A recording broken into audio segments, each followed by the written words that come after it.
Welcome to the program, Mr. Gajendra. Thank you. Yeah, first of all, I would like to ask you that we saw several taxes change recently by the Prime Minister in a speech at the Parliament. How do you assess this? I think if you see the main changes, by and large, the NBT, the increase to 4% has been taken away. It remains as it is. VAT is going up to 15%.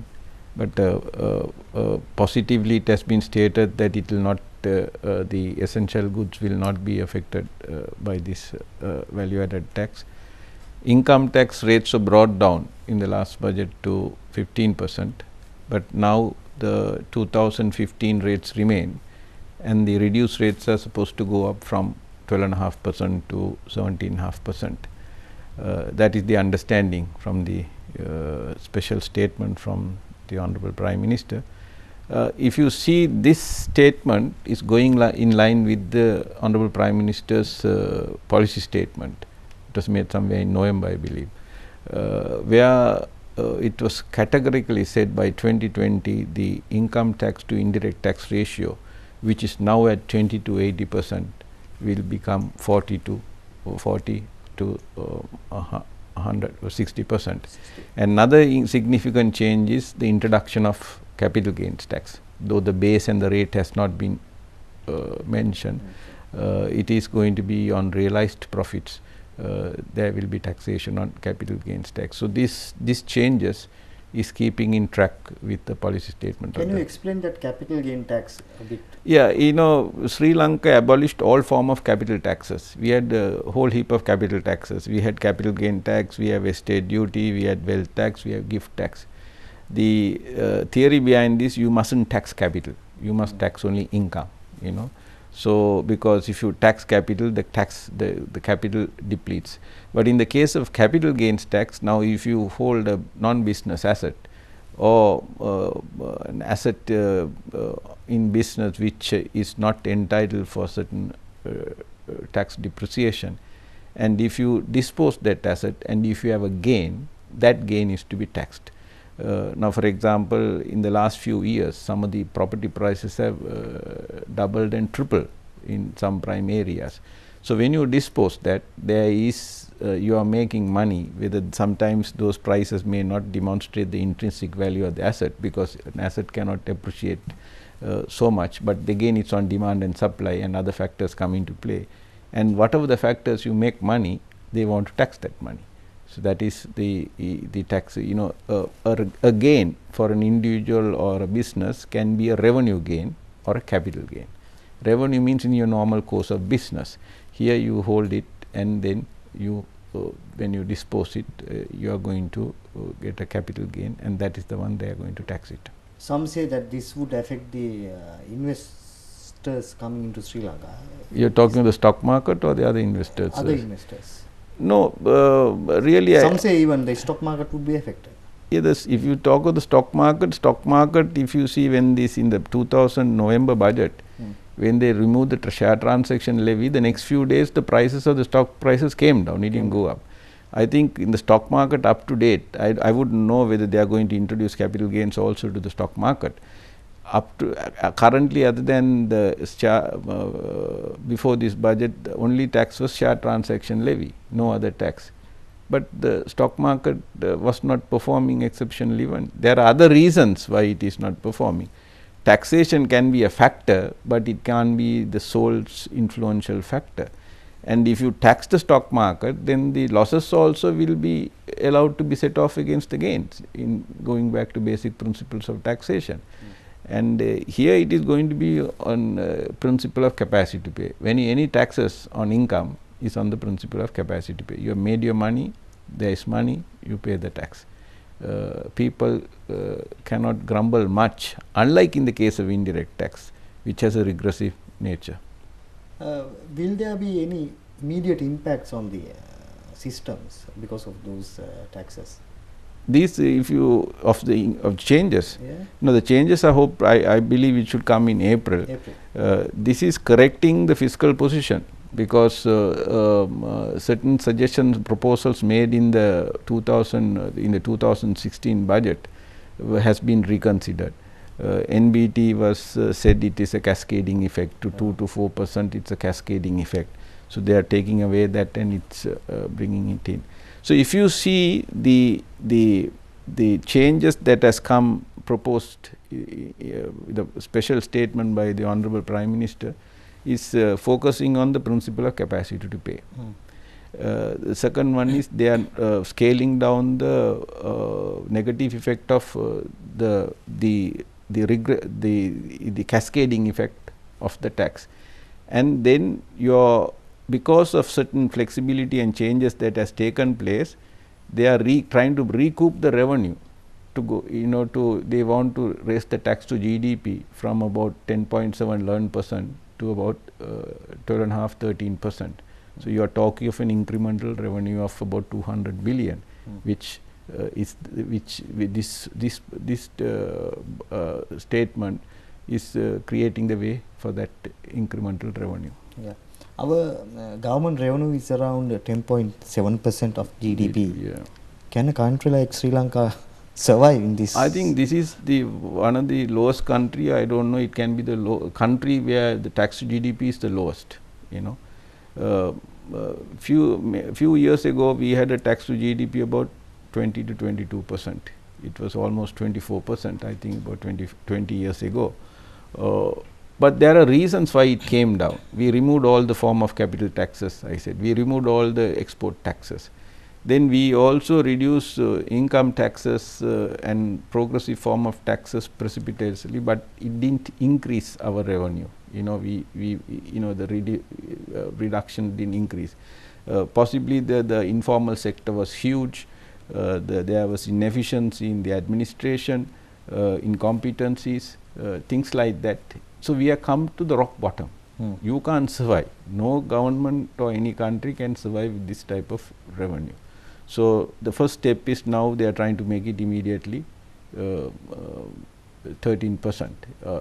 First you have to hit around 13% from 11%. That is 2% difference.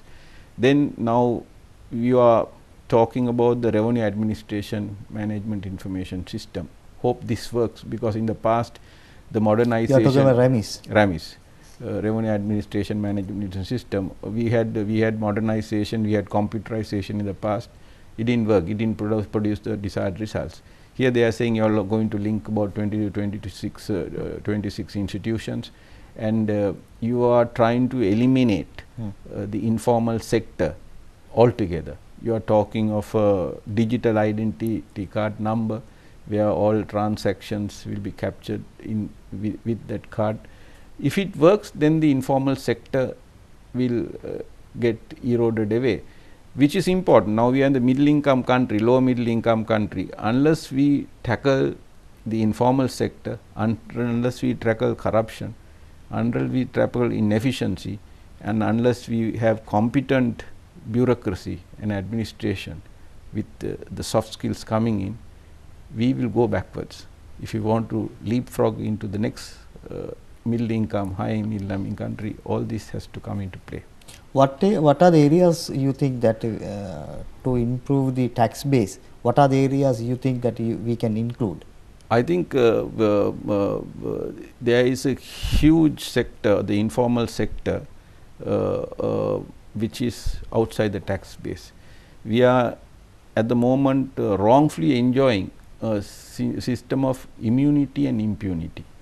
In this country, let it be any offence, by and large, that is what is being proposed to be changed. The probability of getting caught for an offence is very low, and even if you get caught, the probability of punishment is also low. So a person who is an evader or whatever it is, you go on. So we have to tackle the corruption, we have to tackle the inefficiency, the administration, we have to bring in competent people, because if I am talking to you on a particular matter and you are going to decide, you should be competent, informed and learned on that matter. You might not agree with me, but you should understand and perceive what I am saying. So that has to come in, and then soft skills has to come in. You have to see it's a people's organization. It has. If those things, if it doesn't come, we will not achieve what we are going to achieve. And this is not easy to transform, because we are going through a period of transition, one from a governance to another form of governance. People are used to working in another system and environment.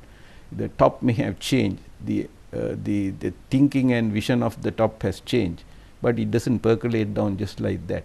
So the systems, process, methods have to fall into place where the principles of rule of law and democracy comes in. And when it comes in, there is a question of expectations and also sluggishness coming in initially.